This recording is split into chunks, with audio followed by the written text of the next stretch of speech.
Chairman साहब लगे हुए हैं, हम लोग काम भी इस पे कर रहे हैं। कई जगह मैं खुद गया था, हमारे चेयरमैन साहब जो बैठे हैं राइट साइड में, इसमें भी हम लोग चाहेंगे, इसमें जो आप कह रहे हैं इस पर बात करके हम उसको चालू कराएं। हम हर जिले के अंदर एक आवासीय विद्यालय होनी चाहिए, हर जिले में 2-2 हॉस्टल होनी चाहिए। हमारे नेता ने हर समाज को लेकर चलने की बात की, या हमारे समाज के लोग हों या दूसरा समाज के करने के लिए उनका प्रयास किया, इसमें हम लोग लगाए हुए हैं, हम काम भी कर रहे हैं। इसके लिए मैं धन्यवाद आपके माध्यम से। देखिए, अल्पसंख्यकों की स्थिति किसी से छुपी ही नहीं है।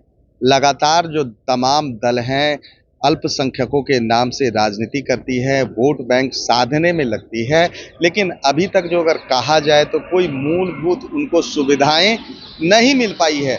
इसी को लेकर आज बिहार सरकार के मंत्री जो हैं जमा खां, उन्होंने एक प्रेस वार्ता आयोजित की थी हज भवन में। उन्होंने साफ तौर पर कहा कि जिस तरह से नीतीश कुमार ने अल्पसंख्यकों के लिए जिस तरह से सुविधा बढ़ाई है, जिस तरह से 13 जो विद्यालय हैं वक्फ बोर्ड की ज़मीन पर बन रहे हैं, कहीं ना कहीं अल्पसंख्यकों के लिए एक बड़ी मुहिम कही जा सकती है। पहले सुनिए कि क्या कर रहे हैं बिहार सरकार के मंत्री जमा खां। आदरणीय नीतीश कुमार जी का शुक्रिया अदा करना चाहता हूँ, जिन्होंने माइनॉरिटी के लिए, अक़लियत के लिए हमेशा उनके विकास के लिए, उनके सौहार्द मोहब्बत के लिए, उनके सम्मान के लिए खड़े रहे और पूछते रहे। नई बात मैं बताना चाहता हूँ, हमारे नेता ने कहा था कि हर जिले के अंदर एक आवासीय विद्यालय होनी चाहिए, हर जिले में 2-2 हॉस्टल होनी चाहिए, जो बच्चों को पढ़ने में, रहने में कोई प्रॉब्लम, दिक्कत, समस्या न हो।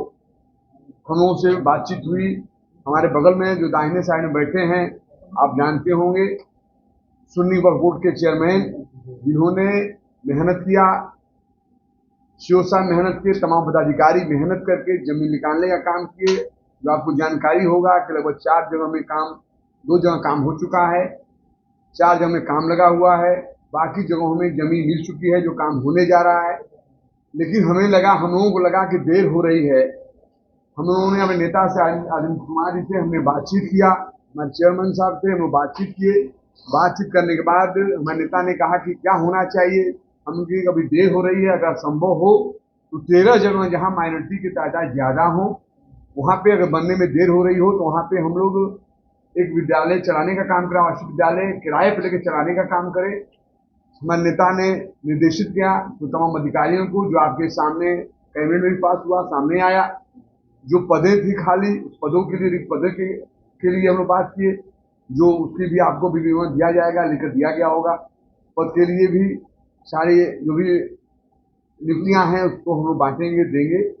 इस 13 जगह हम लोग पास, 13 जगह जहाँ के माइनॉरिटी अक़लियत के लोग ज्यादा तादाद में हैं, वहाँ पे किराए पर लेके हम विद्यालय चलाएंगे। हॉस्टल लगभग जो बन चुका है, जो बाकी भी है। तो इसके लिए मैं आपके बीच में मैं आया हूँ, आपको बुलाया हूँ, इस बात को देश को, प्रदेश को बताऊं कि हमारे नेता ने हर समाज को लेकर चलने की बात की, या हमारे समाज के लोग हों या दूसरा समाज के लोग हों, या हमारे हिंदू भाई कुछ समाज के लोग हों, या SC में समाज के लोग हों, तमाम जो भी हमारे प्रदेश के रहने वाले जितने भी लोग हैं, सबके लिए हमारे नेता ने सोचने का काम किया। किसी भी समाज के जो लोग उपेक्षित थे, जो पिछले पायदान में खड़े थे, उनको अग्रणी करने के लिए, आगे करने के लिए उनका प्रयास किया। इसमें हम लोग को लगाए हुए हैं, हम काम भी कर रहे हैं। इसलिए मैं धन्यवाद आपके माध्यम से देना चाहता हूँ। आगे मैं कहना चाहता हूँ, बहुत सारी चीजें हैं जो माइनॉरिटी में मिल रही हैं, उनको फायदा हो रही है। और अभी जहाँ हम मौजूद हैं, यहाँ पे आप जानते हैं कि कोचिंग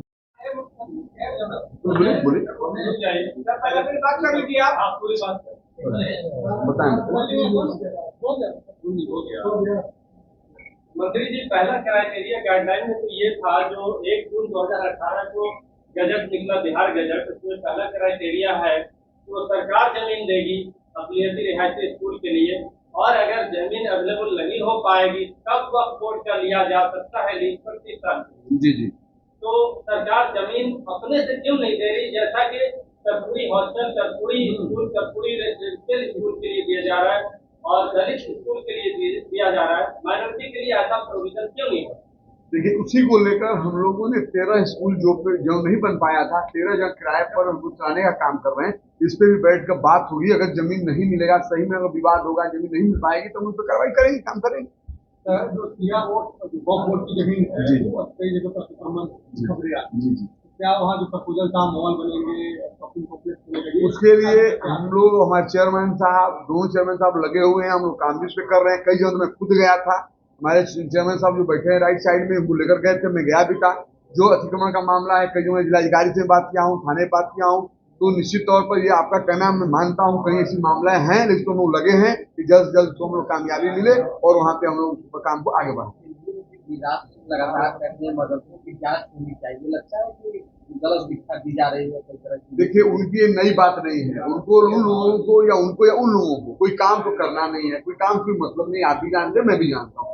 ये नई बात नहीं बोल रहा है, लोग बराबर बोलता रहता है, मैं तो बराबर कहता हूँ, चैलेंज करता हूँ, ऐसी बात आप जांच करा लो ना। आप मदरसा के बारे में आप जानो, मदरसा के कितने उलेमाओं ने देश की कुर्बानियां दी हैं, वो जाने।